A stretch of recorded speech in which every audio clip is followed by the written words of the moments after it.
What's up, guys, and welcome to another brand new series I'm bringing to this channel, and it's kind of related to my previous series in NBA 2K19, and I've decided to cancel that one despite me being reluctant to do so. And the reasoning behind it is because, number one, 2K20's been out for a while now. It came out on Game Pass, and realistically, nobody gives a fuck about 2K19 at this point. Nobody really cares about 2K20 either. It's just, literally nobody cares about 2K19. Another thing is, quite simply, I just couldn't take playing the game anymore. I couldn't take playing My League. It's broken. It's not fun. The gameplay was shit. At least if you're doing this, then you're only using your own character, and you can do some really funny stuff with it. So I just figured, you know what, let's just go ahead and play 2K20 as long as it's on Game Pass. Get as much as we can, hoping that they don't take it out. And yeah, we'll just kind of try to have fun with it. So I decided to make the Hustle God. Basically, what he's going to be is he's going to be a power forward. He's about 6'9". No, he's 6'10". His wingspan, as you can see right now, is 86.9. His stats are going to be pretty good. His archetype is going to be a guy who he could shoot from three, he can finish inside, and he's going to have some relatively bad defensive stats. Now, we can't get his block up and we get his rebounding up, but he's not going to necessarily be good at that stuff. What's going to be really important for him is just getting buckets, essentially. And the whole reason for this is because eventually we're going to be playing online, me, my brother, and another friend, Jopina, shout out to him.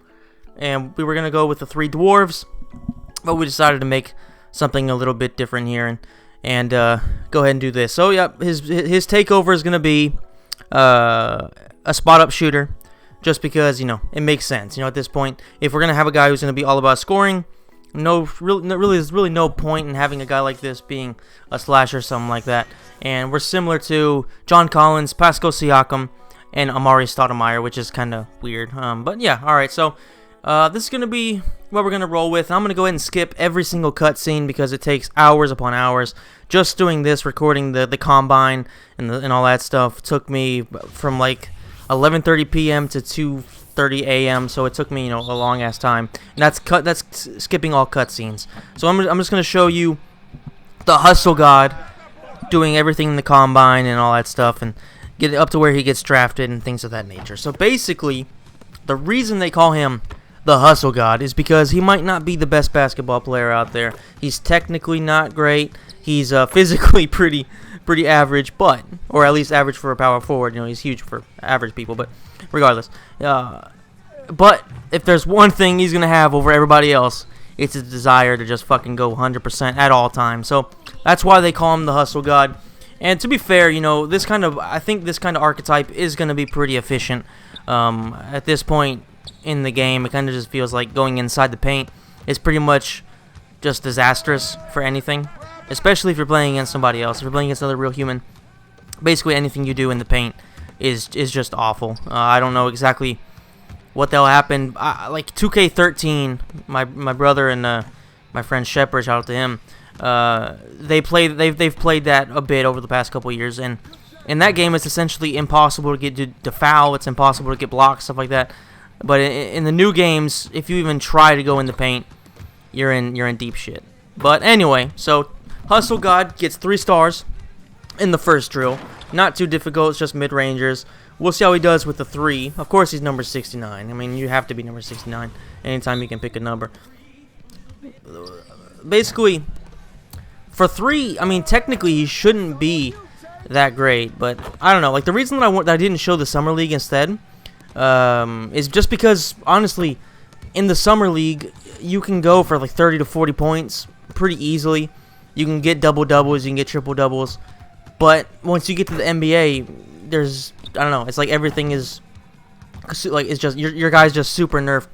And it just doesn't really feel like you're actually playing the same game. So I figure I'll just show the combine and just kind of show Hustle God going through the motions, trying to get himself a high draft pick, and see what he can get to. The story, in case you're wondering, if you're somebody who is interested in that thing but doesn't want to sit through all the cutscenes, basically it's just a LeBron James political story. Essentially, he's the executive producer alongside his agent Maverick, or whatever that guy is. And essentially the whole thing is about this guy he's in his senior year of college. He's decided to stay in college instead of going to the NBA because he wanted to take his school to winning a championship. And during, I think it's the division final, his one of his teammates gets just destroyed, and the school cuts him, and he blames the coach and all that stuff because the coach didn't fight to keep the guy with a scholarship and all that stuff. So then he gets sent away, or he leaves the school because he refuses to play in the major final. And of course, that whole thing leads into LeBron James and Maverick giving him deals, and the media wanting to being all over his nuts because he's hashtagging more than an athlete. All that bullshit. At one point, there's even the communist fist in the background. So it's just Lakami doing what he does, making political statements in sports. And for me personally, like, you can do whatever you want, but when I'm playing a video game like this, the last thing I want to hear about is bullshit politics, especially from, like, with all due respect. Yeah, you're more than an athlete because you can do a lot for people, but you're still an athlete. So I mean, like, nobody really cares about your opinion. At least that's how I feel about it. So the whole story is pretty much bullshit. Now, you do have some RPG elements to it, so you can make your own decisions. Like, at one point, you can choose between having a guidance counselor from your college be your NBA agent. Yes, you heard me. Your guidance counselor will be your agent, or you can say no and you can accept. I picked Chicago, so it was Anthony Davis, but I know Kemba Walker's one of the guys. So depending on where you decide to have your hometown, a different player will offer you the opportunity to talk to their specific agent. So if you're smart, you'll go with the agent. If not, she's going to have you meet up with some bum who's going to give you this terrible business idea. And yeah, I didn't actually go through that. I saw Luka do that, my brother. So yeah, it's basically just a terrible story. No surprise here. Hustle God is completely screwing up this drill. He's forgetting. Exactly. He had to go and ask the coach what the fuck the drill actually was. So some bullshit. But hopefully that won't impact his where he goes in the draft too much. But going back to the story, so essentially it's just a terrible story, and I would honestly say, like, among the 2K storylines that I've played, I would say it's the worst. Now, I didn't play 2K18, which I've heard from, of course, from various sources, people that have played it when it came out, because of that, there were some, let's just say, some garbage side characters and stuff like that, where it really was unplayable. But this one, unlike, say, what was it, like 2K16 or 17, where they had frequency vibrations, where was it, Spike Lee was the director, all that stuff. Unlike a lot of those story modes, which are, yes, pure garbage, but at least they were funny, this one was just completely boring. It was just super long. They had Idris Elba, which I guess was the best thing about it, from an acting point of view, but it really was just a terrible storyline, which is completely unbearable. There was at one point Scottie Pippen that shows up, and he's giving this speech, and he's like, if you work as hard as you can become. That's a terrible Scottie Pippen imitation, but basically what he says is, if you work as hard as you can, you will eventually get to the top, and you will win 6 rings. But in the same speech, he says, I was just your average 6'1" guy, which of course there's nothing average about that. And then 1 year in college, I went from 6'1" to like 6'9", what do you say, like 6'7", 6'8", something like that. He basically pulled an Anthony Davis and grew a shit ton, and all of a sudden, his dreams were able to come through. The problem is, everybody that he was giving the speech to was already in their 20s, and there's basically no chance of them actually growing. So the speech was just completely stupid, made no sense, and just in general, that kind of just sums up the storyline. Literally everything about it was just kind of retarded and just kind of put in there to be this inspirational story that really is retarded. And one other thing I want to mention about the story that, I didn't notice it really at first, but it came to me later. Like, the character's name is Che, or Shay is what they call him. So, and it's not like Shay, like S-H-E-A. No, it's C-H-E. And the only other Shay I can think of is Che Guevara.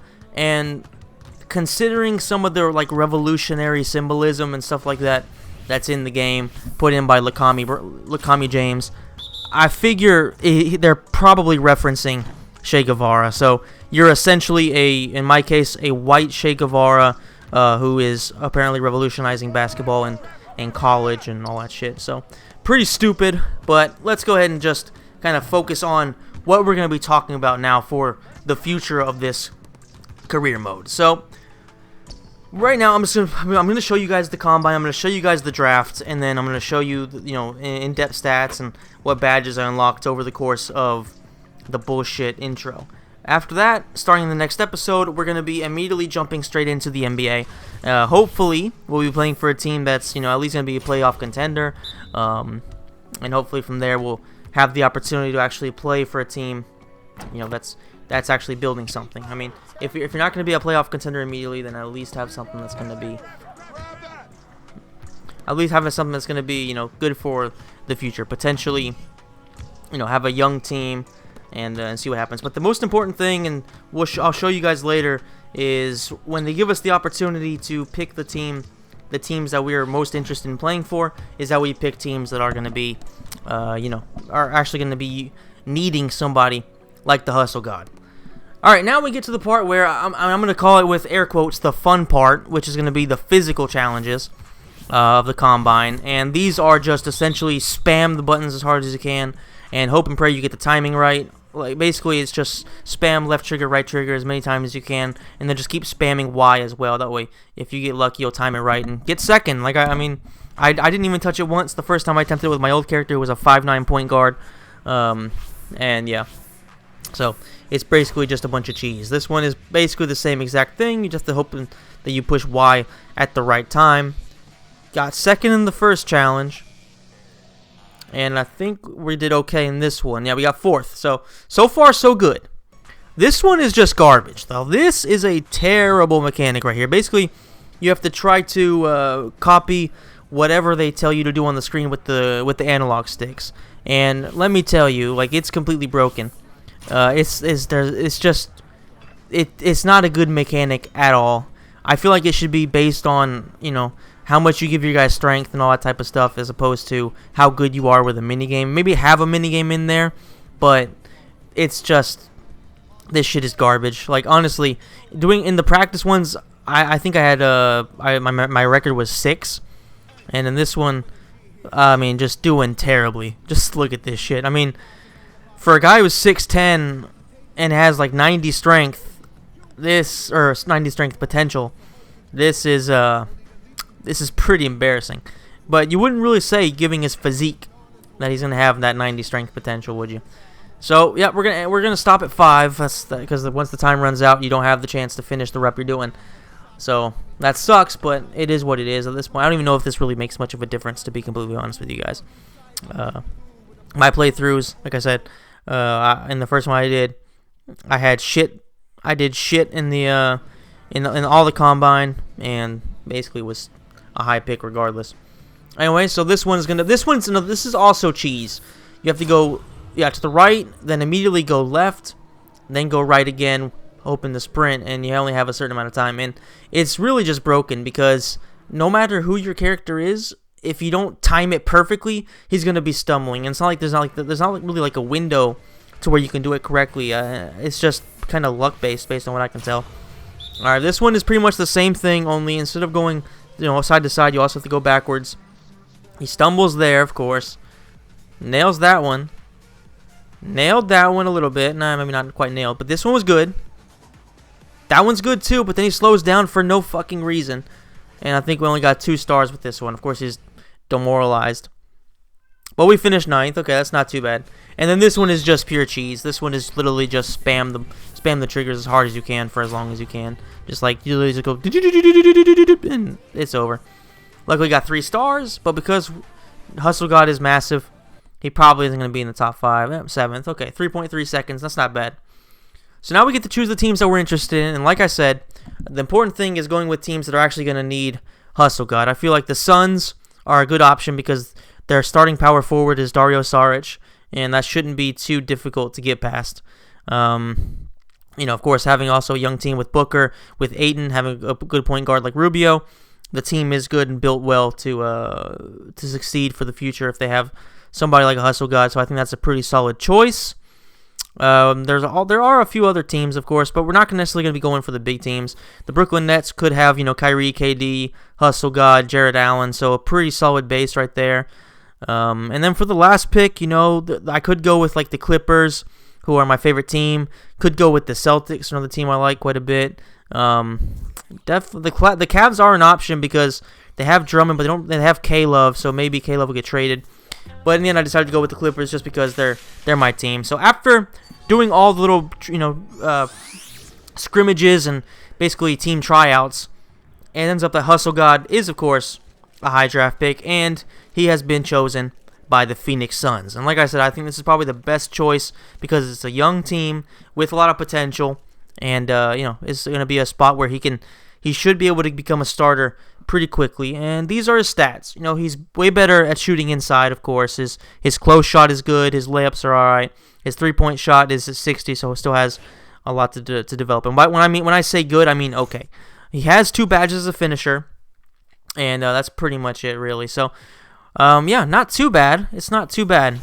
This guy has a lot of potential. This is the kind of position that I like to play anyway, whether it's either a center or a power forward. These are my ideal positions just for the way I play and stuff like that. So I'll be good defending regardless, and it should be a fun time. So guys, let me know in the comments what you think of Hustle God, and are you excited about that? If you enjoyed the video, please smash the like button, subscribe to the channel, hit the notification bell, and I'll see you in the next episode, guys.